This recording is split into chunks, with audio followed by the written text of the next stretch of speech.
안녕하세요. 역사돋보기입니다. 한국미술사 6부입니다. 이번엔 고려에서 조선으로 넘어가 조선의 미술사를 다뤄볼 예정입니다. 삼국시대부터 꾸준히 문화적 공력을 키우던 한민족은 조선시대 성략을 맞닥뜨리면서 또 한 번 조선만의 수준 높은 문화를 만들어냈고, 어쩌면 조선의 미술과 문화야말로 오늘날 한국 미술 및 문화와 가장 가깝다고도 할 수 있을 텐데, 조선의 미술을 파헤쳐보겠습니다.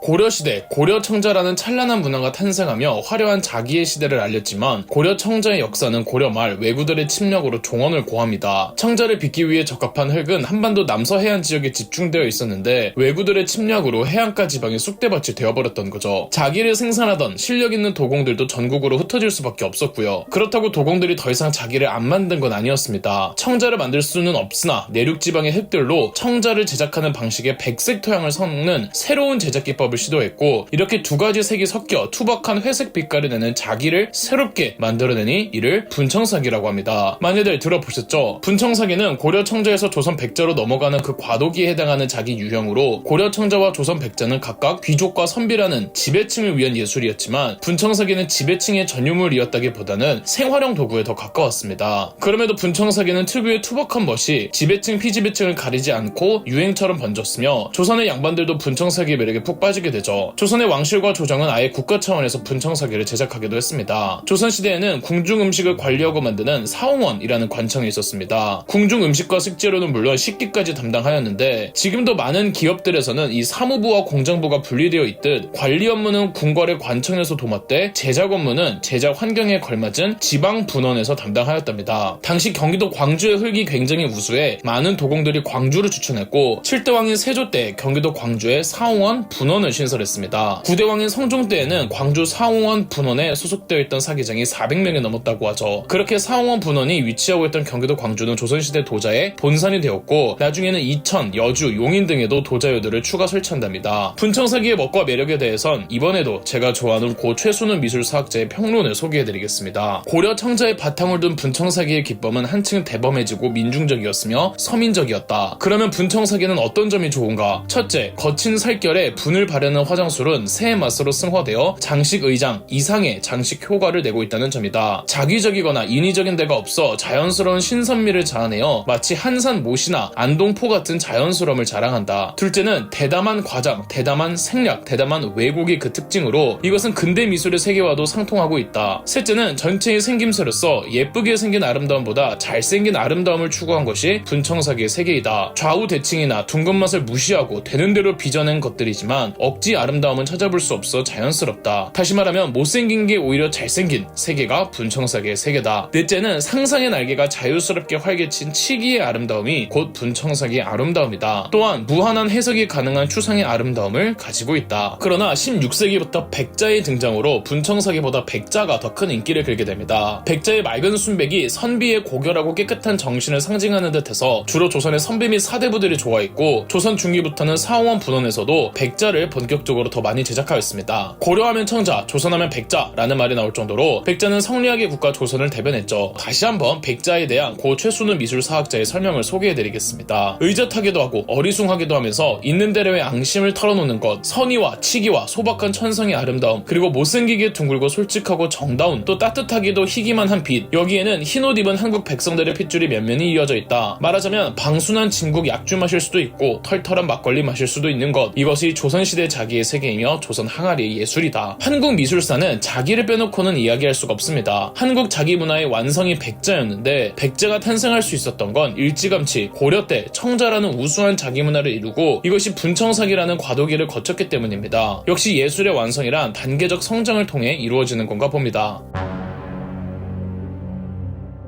한국 회화사는 조선시대 때 비로소 명품의 반열에 오르게 됩니다. 고려시대 때 국가관청으로 도화원을 운영하면서 국가 차원에서 그림을 그리는 화가를 공무원처럼 육성했고, 이때부터 한국 회화가 발전하기 시작했습니다. 전문 화가가 등장했고, 귀족과 관료도 취미생활로 작품을 남기는 문인화도 유행하던 그 문화가 조선으로까지 이어집니다. 조선도 9대왕 성종 때까지는 도화원을 운영했고, 성종 이후로는 도화서라고 명칭이 바뀝니다. 또한 조선시대에는 귀족이 없어진 대신 사대부와 선비들의 문인화도 유행했죠. 조선시대 때는 여기서는 회화가 단순히 회화가 아니고 시서화라고 해서 문학적 능력, 서예의 능력, 그림의 능력, 더 나아가 성리학에 대한 철학적 사유까지 들어가야 했기에 정말 복합적 문과의 능력이 다 합쳐진 총체적인 산물이었기에 어떻게 보면 예술은 사대부만의 전념을 같았습니다. 특히 조선 전기에는 관념화가 유행했는데 실제로 존재하지 않는 전설이나 꿈속에나 있는 산수화나 실제로 가본 적도 없지만 아름답다고 익히 들은 중국의 명성지를 상상해서 그리거나 혹은 형이상학적인 철학과 가르침을 상징하는 회화들이 많이 그려졌습니다. 그 예시로 조선 전기에서 중기 사이의 몇 개의 작품들을 소개해드리자면 가장 유명한 게 안견의 몽유도원도죠. 세종대왕의 셋째 아들이었던 안평대군이 한 번은 도원경의 무릉도원을 논의는 꿈을 꿨는데 이 꿈의 내용을 도화원 화원이었던 안견에게 말하였더니 안견이 안평대군의 꿈의 내용을 그린 작품이 몽유도원도입니다. 현재 일본의 델리데 도서관에서 소장 중인 몽유도원도는 보존 상태가 아주 훌륭하며 혹시나 훼손될까봐 일본의 델리데 도서관에서도 아주 드물게 공개할 뿐 진품을 잘 꺼내지는 않는다고 합니다. 안견의 몽유도원도는 왼쪽과 오른쪽이 먹의 농도의 차이를 주어 그림에 나름의 스토리를 부여했고 꾸민 것을 나타내기 위해서인지 전체적으로 몽환적입니다. 안견이 몽유도원도를 완성했을 때 안평대군이 극찬을 하면서 김종서, 신숙주, 이계, 서거정, 정인지, 성삼문, 박연 등 문인 20명을 데리고 와서 이 그림에 대한 감상을 시로 남기게 하여 그림 옆에 두기도 했죠. 말 그대로 시서화가 다 합친 작품이 몽유도원도입니다. 참고로 세종대왕의 셋째 아들인 이 안평대군은 조선의 4대 서예가로 꼽히며 중국 명나라 사신들이 조선을 방문하면 너나나나 기념품으로 안평대군에게 줄 서서 서예 작품을 의뢰했을 정도로 서예의 천재였죠. 미술적인 안목도 뛰어났던 안평대군은 무려 222점의 회화 미술품을 수장하고 있었다고 하죠. 두 번째로 소개해드릴 조선전기의 회화 작품은 강희안의 고사관수도입니다. 안견이 도화원의 화원이었다면 강희안은 세조 때의 사대부이자 관료로 따라서 그가 그린 그림은 문인화가 되겠죠. 강희안은 정원을 가꾸는 방법과 철학을 논한 한국 최초의 원예서 양화소록을 저술할 만큼 이 다방면에서 예술적 재능을 보였습니다. 그의 대표작 고사관수도는 물을 바라보는 선비라는 뜻으로 정말 강가인지 호수인지 물을 바라보고 있는 선비가 끝입니다. 사대부가 아닌 선비라고 한 거는 이 현실 정치에 나아가지 않은 인물일 것이며 그만큼 고결한 정신을 유지할 수 있었고 물을 바라보면서 사색의 경지를 표현하려고 했죠. 조선 전기의 회화는 관념화라고 말씀드린 게 딱 이해가 되시죠? 미술사에서는 보통 조선의 11대 왕인 중종 때까지를 전기로 보고 있습니다. 중종 제위기에는 이상좌라는 화가가 있었는데 유홍준 교수는 조선 회화사에서 안견 다음으로 등장해야 할 화가는 이상좌라고 할 만큼 재능 있는 화가였습니다. 이상좌는 노비 출신으로 그림 솜씨가 소문이 나서 중종의 특명으로 모아서 화원이 되었습니다. 이상좌의 대표작은 송화보월도입니다. 소나무 아래서 달을 보며 걸어가는 그림 정도로 해석할 수 있는데요. 그림 정가운데를 차지하는 벼랑 위에 매달린 소나무가 메인임을 알 수가 있죠. 이렇게 그림 한가운데서 턱하니 위치해 그림에 상당히 많은 비중을 차지하는 인상적인 구도로 나붓기는 소나무 잎이 표현되어 역동성이 느껴집니다. 우측 하단에는 말 그대로 소나무 아래서 달을 보며 걷는 인물이 2명이 등장합니다. 형체만 거의 알아볼 수 있네요. 또한 왼쪽 상단부에는 다리 작게 그려져 있어 누가 말 안 해주면 모르고 넘어가겠네요. 대각선의 구도가 인상적인 작품이며 이 작품 자체가 시적이라는 느낌이 강해 역시나 조선 전기의 미술로 속하고 있죠. 중종 때는 유명한 서예가도 있었는데요. 아까 안평대군을 말씀드리면서 안평대군이 조선의 4대 서예가라고 말씀드렸죠. 다른 4대 서예가 중 한 사람이 중종 때의 복례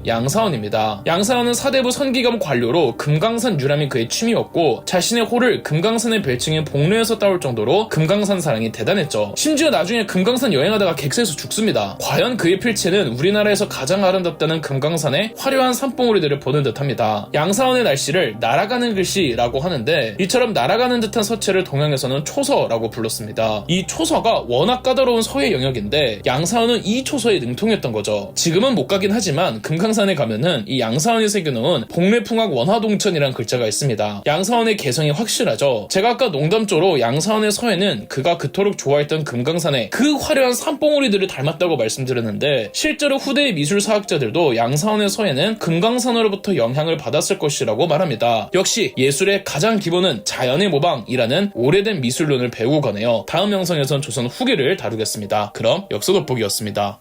저희 역사 돋보기가 멤버십 가입을 시작했습니다. 멤버십 가입을 해주신 분들 덕분에 영상 제작에 큰 도움이 되고 있습니다. 감사합니다. 영상 재미있으셨다면 구독과 좋아요, 알림 설정까지 해주시면 감사드리겠습니다.